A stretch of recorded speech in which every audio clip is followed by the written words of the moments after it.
Imagine the cold slicing your skin as a girl, just 7 years old, curls up alone under an empty canopy. She clings tightly to the single thing she has left in the world, a patched-up doll, its hand-drawn face already faded by time and suffering. Clara's eyes shine with fear and sadness. She's convinced no one will ever care. Across that silent street, a well-dressed man steps out of a car, gaze lost in thought.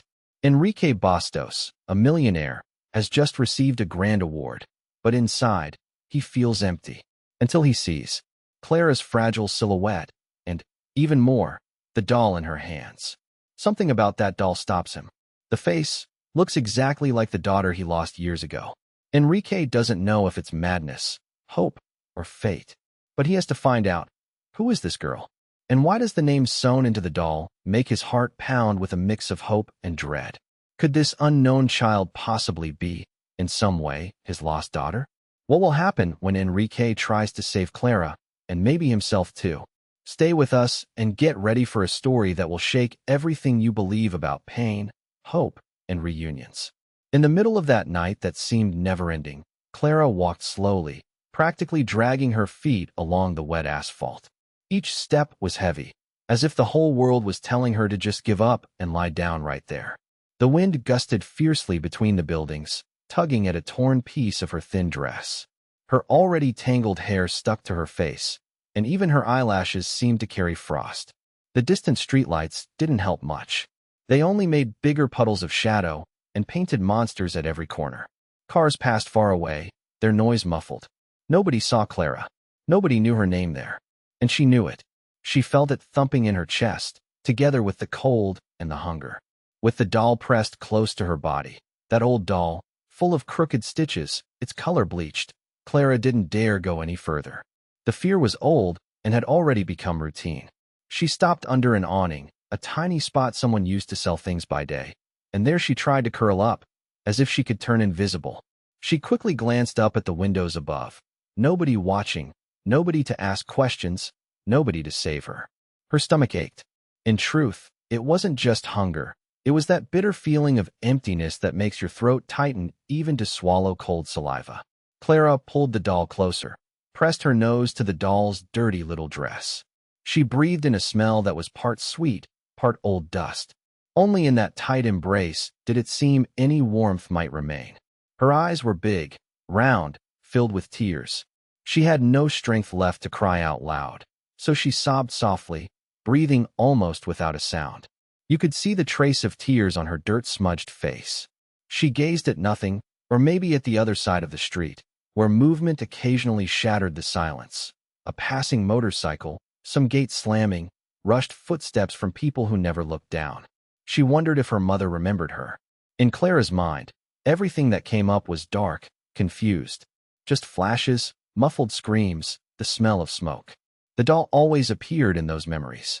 It was the only thing that survived everything, every ugly place people had tried to take her.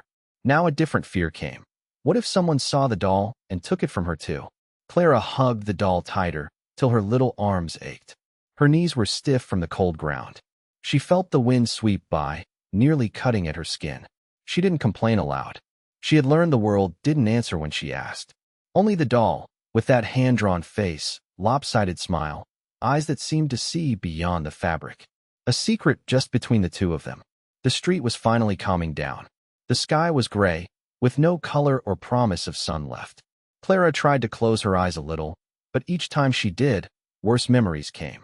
Shouting, foul smells, the heavy slam of the orphanage door. She missed the days when someone called her name gently, missed a kind touch, a clean blanket. She was angry too, a small anger, almost a whisper. Why did no one seem to notice how alone she really was? A dog passed by on the other side, sniffing at a garbage bag. Clara watched the animal, wishing she could be it just for a second. At least out there, no one expected anything. Nobody wanted to hurt you. She pressed her lips together, thought about asking for help, but her voice wouldn't come out. People scared her. She was afraid of nice words, of promises, of loud laughter. The only thing she trusted, maybe too much, was the doll. Sometimes someone passed a little closer to the awning, and she'd hold her breath, her chest tightening so much it almost hurt more than the cold. She waited for them to disappear before she let herself breathe again. No stranger stopped. Nobody noticed the little girl with scraped knees, dirty hair, hugging a doll like it was the last little piece of her world. Time crawled by. The night's darkness was stronger than her exhaustion. Clara's face had gone pale. You could see the cracked lips, a look of pure abandonment. But deep inside her eyes, there was a will to survive, even if she didn't know where it came from.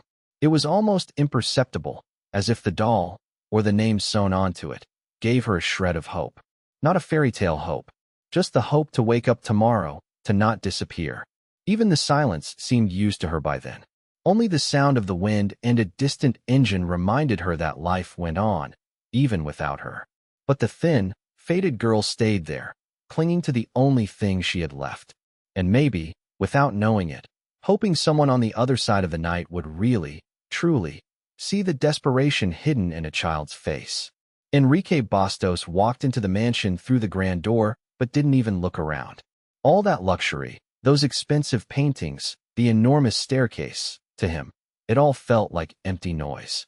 Just another night coming home, carrying a gleaming golden trophy in his hand that felt as heavy as concrete. He had forced a smile on the stage hours before, shaken hands with celebrities, posed for magazines. Now, again, it was only silence.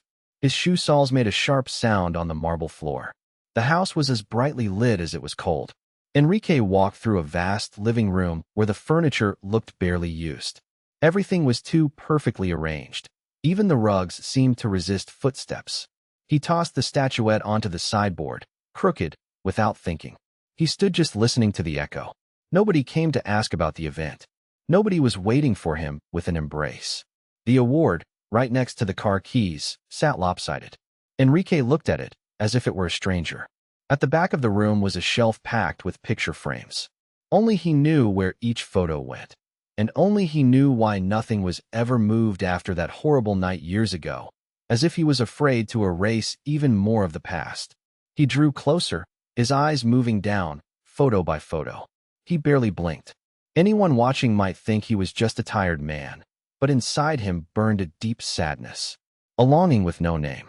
The photo of his daughter, with her tousled hair and gap-toothed smile, was right in the center.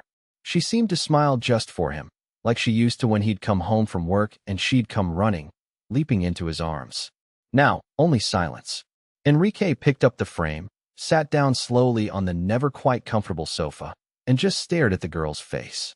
There, so still, so alone. The house clock chimed softly. Henrique didn't even notice. Time in there was different. He traced his finger over the glass, recalling her scent, her light laughter, those eyes that seemed to promise all the world's goodness. Since the fire, nothing had ever been simple again. His wife disappeared into her own world of pain.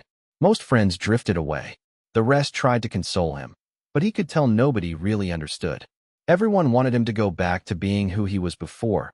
Nobody cared about the gnawing emptiness that wouldn't go away. And nobody wanted to hear about hope, because hope hurts when there's no answer. A heavy ache gripped his chest, an unbearable weariness. Sometimes he wondered if this was deserved punishment.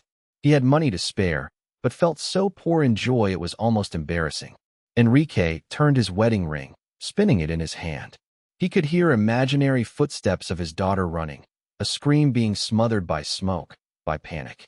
The memory hit like a slap whenever he tried to sleep, and it hit hard, now, alone in that cold house. Outside, the night was ugly, wind whipping the garden trees, rain streaking the glass. Somewhere far off, thunder rolled, like the murmur of the city that never sleeps.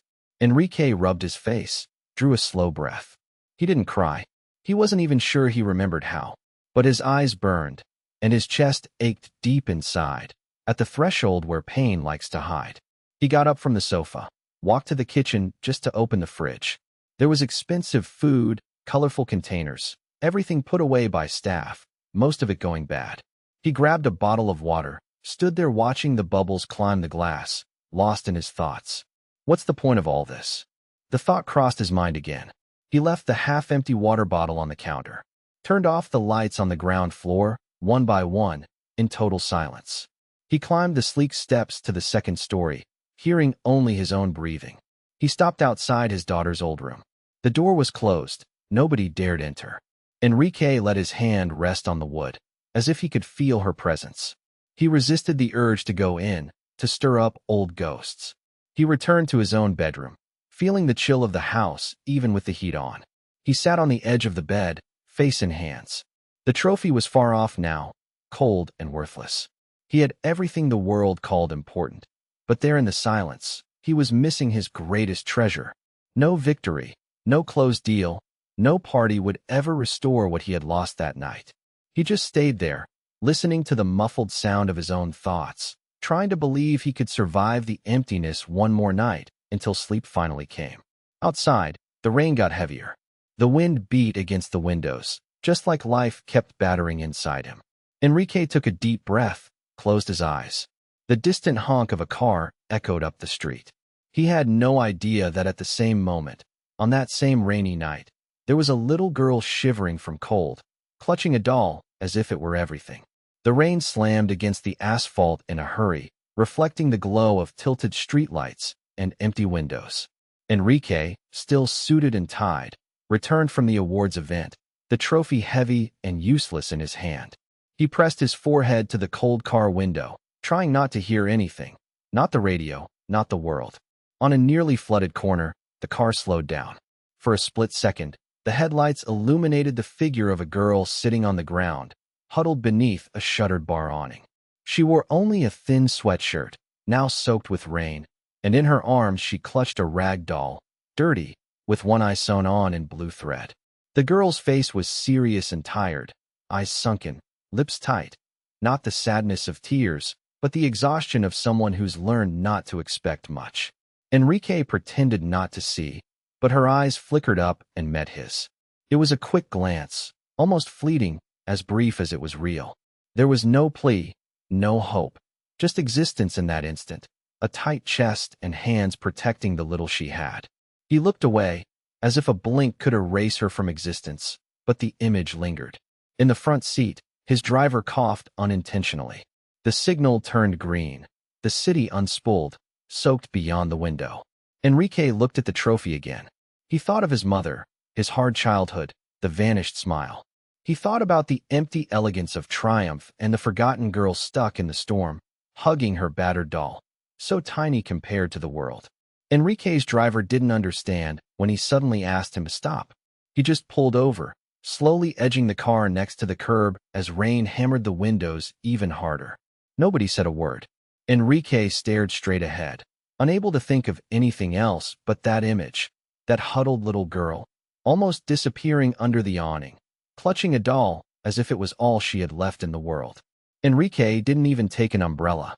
He stepped out, feeling the shock of cold rain right away, soaking the suit still heavy from the night's event. Each step splashed through water, into the puddles. He felt his shoes getting wet inside, but didn't stop. He walked slowly, as if the very air there had thickened. The girl hugged her doll to her chest, eyes wide and frightened. Her cheeks were red from cold, strands of hair plastered to her wet forehead. And there was something in her eyes. It wasn't just fear. It was a small flicker of hope mixed with the sad certainty of someone who's already heard no too many times. She seemed smaller than her age, almost invisible, but everything about her begged for help without a word. For an instant, Henrique felt an old pain stir inside him, a feeling he hadn't felt in years, since that night, the night that changed everything, stealing his daughter in a way nobody had ever really explained. He thought he'd forgotten it, or at least buried it deep enough. But now it all flooded back, together with the damp wind blowing down that empty street. He knelt slowly, lowering himself to her eye level even as his own knees protested in the cold. He didn't speak. He just looked. The silence between them was heavy, broken only by the distant sound of a bus and rain pelting the metal awning. Henrique noticed how much she trembled, not just with cold, but with fear. Every movement he made sent her shoulders higher, her whole body hiding behind the doll. The doll was old and crooked, clearly handmade. One arm had been stitched back on with bright red thread, standing out against the faded fabric. And on its face, Henrique froze. Something was there, sketched with a pen, almost scrubbed away by use. He felt a chill that wasn't rain, as if he was staring at a memory of his own daughter, because the doll's look was exactly like the face he'd draw to comfort his girl on tough days, their family's secret code. Clara dropped her gaze, trying to hide her fear, as if expecting any adult to act like the others. Ignore, yell, or walk right by. Her little fingers squeezed the fabric so hard her nails nearly pierced it. Henrique noticed. He saw every detail, the battered flip-flops, scarred knees, the look of someone who hadn't slept in a long time. And an immense sadness took over him, a tightness in his throat mixed with the smell of rain and cold city. He thought about all he'd lived, wealth, rewards, spotlights, and how none of it had any color beside that small, raw, and painfully real scene. A girl alone in the cold, clinging to a memory. Henrique tried to speak. His voice came out different, lower than he meant. He asked if she was okay, but he already knew the answer by the way she shrank away. He felt like an intruder, even as he was certain he wouldn't be able to walk away. Something was calling to him, even if he'd tried to run from that kind of pain before. The girl didn't answer. She just pressed her forehead to the doll, closed her eyes, and took a deep breath. That weary kind of breath, the one of someone tired of waiting for help that never comes from anywhere. He noticed dirt on her arms, the kind of dirt no one asked your name about. The rain showed no mercy. It rolled down Henrique's face, and Clara's too. He saw a single tear, mixed with rain, clinging to the edge of her eye. A horn honked in the distance, but it was like the world had shrunk to just the two of them on that forgotten street. Henrique adjusted his coat, feeling the heavy weight of his phone and wallet in his pocket. But here, that was all useless. He wondered for a second if he should insist or step back. He was afraid of scaring her, of making things worse. He just couldn't turn away. That doll with a face drawn just like his daughter's wouldn't let him. The name from the past pounded inside him, echoing, but he didn't know what to do next. He only knew he couldn't abandon this child, even if he didn't understand why just yet. And there, under the awning, as rain and tears mingled and neither of them quite recognized themselves in their pain, Henrique felt that something very old was coming back, something he thought he'd lost forever. Clara curled up even tighter under the awning, almost disappearing inside the coat, far too thin for the icy wind sweeping the empty street. She clutched the battered doll in terror, her fingers like claws, creasing the worn fabric. Her haunted eyes were locked on Henrique and on everything unknown about him. The expensive suit, the elegant umbrella, the leather briefcase. Heavy clouds covered the sky, dripping dirty water near their shoes, and every clap of thunder made Clara wince. Henrique approached slowly, weighed down by the cold, and, even heavier, by the sting of rejection with each step. He kneeled unhurried, a small smile trying to soften the lines of his tired face. Clara backed away until her shoulders touched the pillar. Her fear was raw, visible in the quiver of her chin, in those eyes, an animal's instinct to bolt, learned far too young. From his coat pocket, Henrique pulled out a sandwich wrapped in paper, his hand outstretched, but stopping a respectful distance away, not forcing anything. "I brought this for you," he said, hesitating, as if offering far more than food, as if offering trust she'd never been given. Clara hugged her doll even tighter. Her stomach hurt so much it almost showed in her eyes. She looked down at the sandwich and then up, beneath the thin skin of her lids. Henrique felt the heavy silence that came then, the moment when everything wavers. Hunger, fear, hope. In Clara's thin features, he saw the small defeats piling up. Nights without a bed, days without a hug, adults with empty promises who vanished. A storm of frightened memories, childhood being swallowed up by the street. When Clara finally reached for the sandwich, it was only for the food, snatching it close to her chest, like someone terrified it might be taken away again. She ate slowly, eyes cast down, chewing nothing but fear. Henrique let the umbrella drop to the wet ground and just sat there, waiting on the child's time. His chest tightened. He wanted to offer warmth, tomorrow, peace, but none of that fit into a sentence. That night, under the awning, the world seemed a little smaller. Henrique saw, on Clara's face, that the real fear was trusting. And Clara felt, for just a moment maybe, that perhaps not every adult was a threat. But she kept hugging the doll, because, for now, it was the safest way not to lose herself. The wind cut through the street's silence in that frozen moment, broken only by a distant taxi and the girl's shaky breathing. Small Clara hugged the doll in her lap, so tightly her fingers quivered. Her face was streaked with cold tears, her nose as red as the doll's worn bow. Her gaze, downcast, wasn't expecting kindness from anyone. Henrique crouched beside her, not speaking at first. From his coat pocket, he pulled a bit of bread, offered it, slowly, knowing sudden moves scare more than help. The girl glanced up, wary, but didn't reply even with her eyes. She only squeezed the doll tighter. Then Henrique noticed the face drawn on the battered doll. Big eyes, sketched with smudged dark pen. A crooked smile, freckles colored in with care. Detail by detail, she looked so much like the daughter he'd lost years before, a patchwork of memory and longing. Henrique's chest clenched. He leaned in, gently, and touched the girl's shoulder. "What's her name?" he ventured, barely louder than a whisper. The girl hesitated, as if she needed permission to answer. It took a moment. Then, softly, she let it out. "Hope." The name echoed through Henrique, cutting through cold, empty nights and every nightmare. Hope, the same name he and his wife had stitched into their daughter's doll years ago. The same name he'd heard only in painful memories ever since. He didn't move. His eyes filled, but he mustered a smile, in respect for the girl's bravery, her arms so thin, holding so much mystery and care. He didn't ask more. He just pulled off his coat, gently drew Clara closer, and together they sat, beneath the streetlight, side by side, feeling the weight and shelter of a hope that, just then, belonged to both of them. Henrique looked out onto the empty street, his breathing short, trying to hide his anxiety behind his coat's collar. The wind whipped, and the more he thought, the colder it seemed to get. Sitting on the curb, the little girl hugged the rag doll close to her chest. He felt a strange tightness in his chest. He knew he couldn't leave her there, not after what he'd seen in that doll, not after noticing the name hand-stitched on her dress. Clara. Henrique crouched down, trying a smile, careful not to crowd her. "Are you okay? Are you cold?" She pretended not to hear, staring into the darkness. The doll, with the same name, had dirt stains and a loose thread on its leg. "There's a cafe open on the corner. Can I get you a hot chocolate?" He tried again, jingling his keys. He got no response. Only after a while did the girl finally raise her eyes, hesitant. Henrique respected the silence. He waited there. At last, she stood up slowly. Henrique walked beside her, watchful, and together they entered the nearly empty cafe. The smell of bread and fresh coffee wrapped around them. He ordered 2 hot chocolates, sitting with her at the table near the window.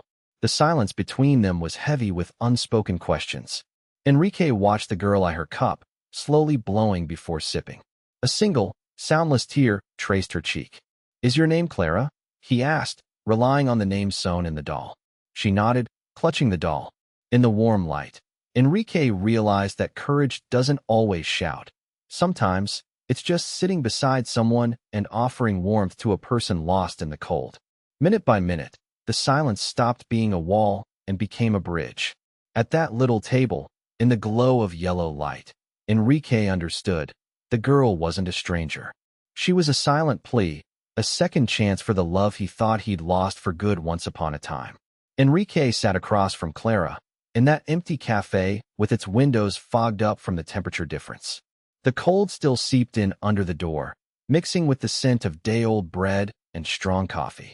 He tried to hide his nerves, but his hands trembled on every move, as if holding a cup without knowing if he wanted what was inside. Clara kept a death grip on her doll. Little fingers, stiff with cold, held the mended braid as though it might disappear if she let go. Occasionally, she'd glance around, always wary. Her look was wild, like a frightened animal. At the slightest gesture from Henrique, she'd shrink back a bit, but never moved away. She just looked away, dropping her forehead onto her arms, her legs swinging anxiously, not touching the floor. For him, the silence was heavy. Henrique's mind spun with 1,000 thoughts. He saw Clara's dark hair peeking across her forehead, noticed her nose, and something in the way she bit her lip reminded him exactly of his daughter when she was confused. He'd seen it countless times years before, during late-night reading or when scolding her for bad grades at school. And as impossible as it sounded, It wasn't just the resemblance. It was the name, stitched in there, unevenly, on the inside of the doll's dress, Hope. Only he and his ex-wife used that nickname. Only they knew they'd waited for their daughter like a miracle, after doubting for so long that they'd ever have a child at all. Seeing that felt like either a cruel joke of fate or a promise, suddenly revived without warning. He turned his face so she wouldn't see what he was feeling. The lump in his throat tightened, spending every moment of Clara's silence. Both seemed caught in a voiceless wait, unwilling to risk words that might shatter the fragile hope that, against sense, had emerged here. Out on the street, they could hear cab horns, the hiss of cold rain against the sidewalk, people hurrying past puddles. The world went on unchanged, oblivious to the storm inside Henrique's chest. He looked at Clara and thought, what if it's not her? What if it's an illusion? What if she's just a look-alike? One tragic story among so many, and he was clinging to a ghost. But at the same time, something pulled him ever closer to the girl. It was the way she shied away from contact, how she seemed to hide her very existence, and the fact that she was only slowly warming up to his gentleness. Henrique saw the fear in her, not just in the wary eyes but the way she buttoned her coat to her chin and still kept shivering. It was an old fear, the kind you wear into your skin as a child. He wanted to ask her so much, but choked. He was afraid of pressing, afraid she'd close up even more. Stumbling through the words, he tried, asking where she used to live before the orphanage, but Clara kept her eyes down, stirring the sugar into her chocolate, only muttering, "Don't remember." Then he realized it wasn't a lie. It was a worse kind of forgetting, the kind that comes from trauma. Henrique started to imagine everything that might happen if he was wrong. The press, the social workers, all the fuss around his name, the holes torn open in that child's life if hope was shattered again. And he imagined the pain of thinking, for even a second, that his child was alive, only to lose her all over again. That alone could suffocate him. Still, he couldn't stop watching Clara. He tried to catch every detail, the way she fussed with her hair, straightened the doll's dress, smelled the sleeve of his borrowed coat, as if searching for a familiar scent. In the line of her mouth, he saw a streak of courage, a strength that reminded him of her mother. Clara, on her own side, seemed to feel everything so deeply she couldn't put words to it.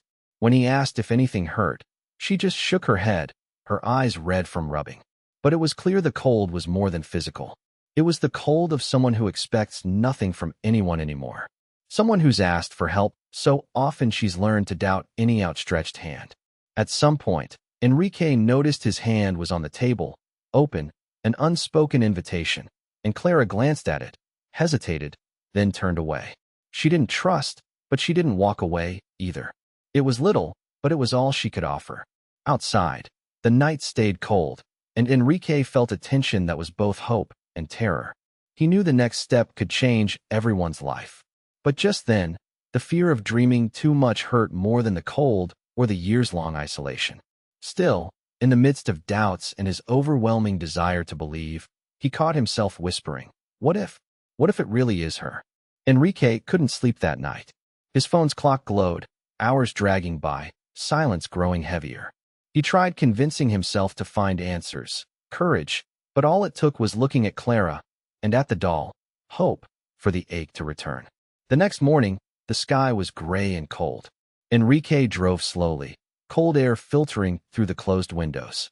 Clara sat in the back seat, arms around the doll, eyes sunken with sleep and fear. The clinic was nearly empty, only a bored receptionist staring at her computer. Henrique gave Clara's name. They sat side by side on a wooden bench. "It'll be quick, okay?" he murmured, but Clara only hugged hope to her chest, silent. When her name was called, a nurse tried to smile, but Clara shrank, her face turned down. Henrique didn't know whether to stay or leave. He stood leaning against the door, arms folded, not sure where to look. The collection was quick, but it seemed to hurt Clara. Her eyes welled up, her little hand shook for a moment. Henrique wanted to hold her hand, say something comforting, but his throat closed up. When it was done, Clara wiped her nose on her sleeve and went right back to hugging the doll. In the waiting room, she drank the orange juice in a plastic cup all at once, eyes fixed on the window. Henrique managed a whispered thank you and took her to the car. It was a long, silent drive home. At every turn, Enrique rehearsed 100 answers for questions that were never asked. At home, Clara vanished into her room, hope tucked under her arm. Enrique could hear her tiptoeing in the hallway, the staff's low whispers. He paced the living room, fiddled with his phone, waited for the clinic's call. The hours dragged. At night, he found himself outside Clara's door, listening to her muffled crying, too afraid to go in. Days went by. Enrique couldn't get any work done, always glancing at Clara's closed door. The whole house, everyone in it, seemed on hold, waiting. Enrique, full of doubt. What if it's not her? What if this hope is just another loss? One morning, after a storm, he found Clara sitting on the kitchen floor, drawing on the back of the doll with an old pen. He walked up carefully. She looked at him, teary-eyed, hope clutched between them like a shield. She whispered, "Will it take a long time for me to have a family?" Enrique didn't answer. He swallowed hard, realizing they both shared the same fear, not of the answer, but of the emptiness that could come after it. Time seemed to stretch inside that weight, every ring of the phone a spiral of hope and dread. And slowly, even with no certainties, Enrique understood that, deep down, he was learning not to run anymore from what his soul most yearned for, a new beginning. The gate wasn't even closed yet, and already nosy neighbors were peeking through the curtains. In Enrique's neighborhood, people loved to know everyone's business, especially about the corner house, the one with its perfect garden and air of mystery. That cold morning, there was no way to hide it.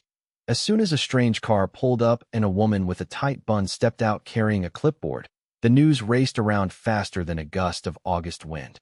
Suddenly, people were coming and going, peering over fences. A woman pretended to clean the gate for a better look. The baker, who never came down this street, decided to deliver fresh bread that day. Enrique felt it before he opened the door. It was as if all the neighborhood's certainty had melted under winter's pale sun. Clara, just 7, watched everything from the window, hugging the old doll she'd brought from the far side of the city. Her sharp little eyes tracked the adults with courage and fear. It wasn't easy getting used to this unfamiliar father, less so enduring the suspicion in every neighbor's stare. The social worker entered, all business, full of questions. She spoke quietly, but it felt like the whole street could hear every word.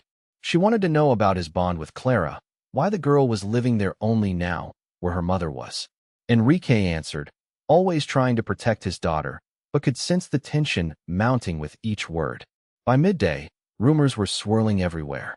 Distant relatives, who never called, showed up at the door, their smiles wary. On the sidewalk, neighbors muttered, "Is she really his daughter? Or what really happened?" Enrique felt cornered, and Clara drew in further. By evening, the mood was heavy. Clara refused lunch. Enrique paced, trying to figure out how to shield her from gossip and judgment. When he looked up and saw another neighbor standing there, pretending to admire the flowers while spying through the hedge, his chest tightened. But this time, he set shame aside and hugged his daughter tight. He decided that, for her, he would face every stare, even if the gate never closed all the way again. That night was colder than ever in Enrique's house, despite the heater humming quietly. Clara huddled on the couch, wide eyes staring at nothing. Her old doll, one leg awkwardly stitched, in her arms. Enrique paced from one side to the other, fluffing pillows, trying to make the place look cozy. Every now and then he'd ask if she wanted tea. She'd shake her head, barely moving. Only the doll heard her whispers, small secrets and huge fears no child should have. Since they arrived, Clara hadn't slept well. Nightmares came early. She'd curl up smaller and murmur in the middle of the night, "They're coming to take me away again." Enrique would wake, sitting by her side, hand on her shoulder, swearing nothing would happen. But the promise hung heavy in the room. The past still scratched at the walls. Wind battered the windows, and Enrique gazed out at the empty street, heart pounding with doubt. Letters from the Child Protection Agency piled up on the kitchen table, messages from the lawyer making everything more tense. The fear was that it would all start over, that Clara would be taken away again. When the night passed and Clara, exhausted from crying, finally drifted off on the couch, Enrique stayed close, watching over her. He felt small, powerless before her fragility. He made a silent promise, knowing words might not be enough, that he wouldn't run away again. That now, trembling inside, he would stay till the end. With the first rays of sun through the curtain, they were still together, silent, tired. Fear, hope, love pushing to exist, even when everything threatened to vanish again. Henrique never imagined that opening that envelope would be the hardest moment of his life. Alone in his study, the lamp cast long shadows, rain tapping softly at the window. He held the envelope like it was a whole life. Clara dos Santos Bastos, printed on the front, was heavier than anything he'd ever carried. His hands shook harder than when he signed the adoption papers months ago. The results from that test could change everything, or maybe nothing, depending on how you look at fate. Just outside the door, Clara played, scribbling in silence. Always wary, wide eyes wanting to know if this was a real home or just another temporary shelter. She was 7, and invisible scars come easily to children like that. Henrique sat down, closed his eyes, and opened the envelope. He read it once, twice, until the words blurred. The result was positive. Clara really was his daughter. His heart thundered, finally breaking free from a knot held tight for years. Only then did he allow himself to cry, quietly, so he wouldn't scare her. Minutes later, Clara tapped gently on the door. "Mister, are you okay?" Henrique looked at her, catching a glimpse of her mother's eyes, already distant, and nodded. He didn't know whether to smile or cry. He ended up doing both. He called her over. Clara, hesitant, crept closer until she fit into his shaking arms. "Can I stay here now?" she whispered, afraid of the answer. Henrique searched for words, but all he managed was, "You can, for as long as you want." The rain kept falling outside. There, in the improbable warmth of that office, two silences finally met. And for the first time, both of them felt they belonged. At first, it seemed like the world outside kept spinning, unaware of the earthquake inside Henrique's home. The test results didn't stay a secret for long. With one reporter's discovery came the headlines everywhere. Henrique's face, always serious on the covers of business magazines, now lit up the internet, eyes red, hugging his rediscovered daughter. Some called it a miracle, others a scam.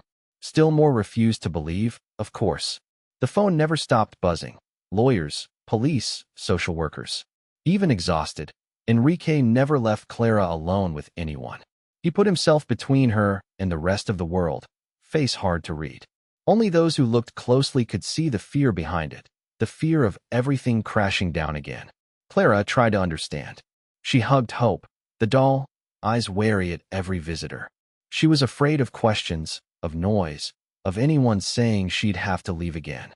Sometimes a visitor spoke too loudly, and she shrank away. Henrique, alert, always took her hand in his, quietly, firmly. In a corner, Henrique and the detective spoke in low voices. He wanted justice, not a scandal. Now, plenty of people circled, those chasing money. Even distant relatives appeared with gifts for Clara. Henrique closed the doors. No photos. Only he could grant access to his daughter. "If anyone wants to see Clara, it's only with my permission." Journalists prowled the house, cameras ready, questions stinging. Does she inherit the whole estate? What if she's not really your daughter? Henrique ignored them. He simply watched from above, seeing Clara play shyly in the hallway with her doll. On a cold afternoon, Henrique summoned all the lawyers to the living room. There was wind outside, but, for the first time, it didn't feel cold inside. Henrique shed his jacket, rolled up his sleeves, looked at Clara. She climbed into his lap, head on his chest, trust blooming slowly. Quietly, he said, "I want everything investigated. I want to know who took my daughter, who turned a blind eye. If someone tried to profit from this, they'll face justice." It wasn't easy. Lots of questions, old wounds reopened, trips to court, exhausting depositions. It was odd seeing the millionaire, always so businesslike, reassuring his daughter in the back seat, stroking her hair between hearings. When Clara whispered she was afraid to sleep alone, Henrique put a mattress next to her bed and slept there, just so she'd nod off. When they arrested the kidnapper, someone from the old days, it felt surreal. Sadness for the past, relief for the end, and fear of celebrating. Clara didn't ask anything. She just clung to her father for the rest of the day. Sometimes an unspeakable silence settled. The house changed. The sound of footsteps, voices, the smell of fresh bread in the morning. Henrique smiled when he saw Clara laughing with a maid. The girl gained color, slept better. One day he sat with her and asked, "Clara, this house is too big. Do you think there's room for other Claras here? Kids like you, with hope in their eyes." She drew people holding hands on a sheet of paper. "Will this be a family?" she whispered. Henrique cried. In a different way now. It was warmth in his chest. For the first time, the house stopped being only beautiful and sad. It became shelter. Justice, yes, but a new beginning too. With, and because of, Clara. The big house was never the same. From its dark corners and silences sprang new voices. Laughter, the rush of little feet. Henrique, once solitary and closed off, now bustled down bright halls, fetching cups of milk, embracing orphans of more than just mothers and fathers. Clara, his daughter, no longer curled up alone. She sat in circles with the other girls, dolls sharing space with new makeshift toys. Sometimes, Henrique stood in the doorway and just watched, Clara showing the newest girl that her name was not just a name, but also a light, a hope hidden behind her eyes. The doll, called Hope, passed from hand to hand. Each child took away a bit of its fear. One rainy afternoon, a new boy arrived.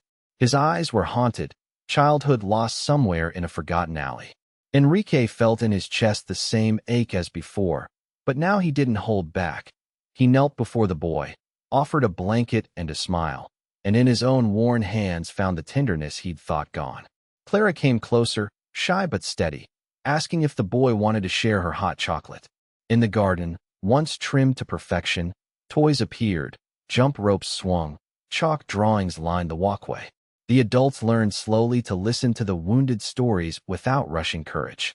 The mansion's walls displayed colorful drawings, crooked signs.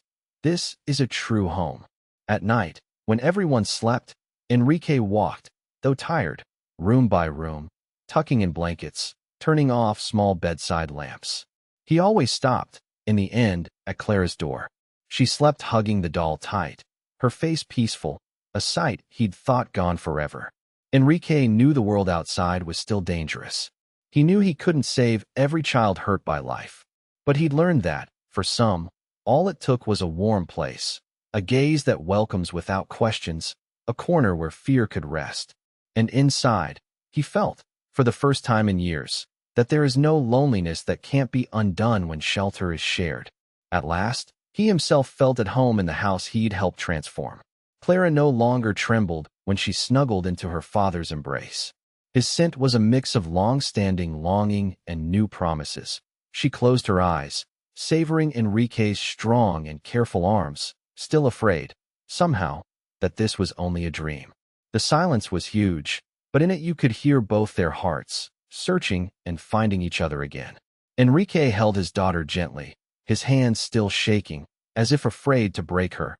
A thing so precious, returned after so long away. The tears came, hot and soundless.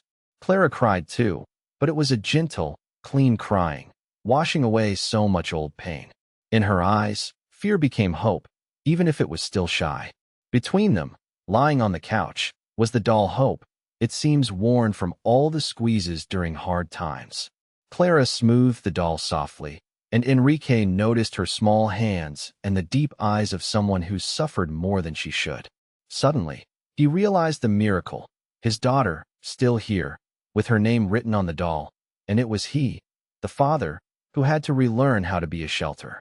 There was no more distance, no broken promises. Henrique tucked her fringe behind her ear. They smiled together, light and a little embarrassed, like two old hearts finding their way again.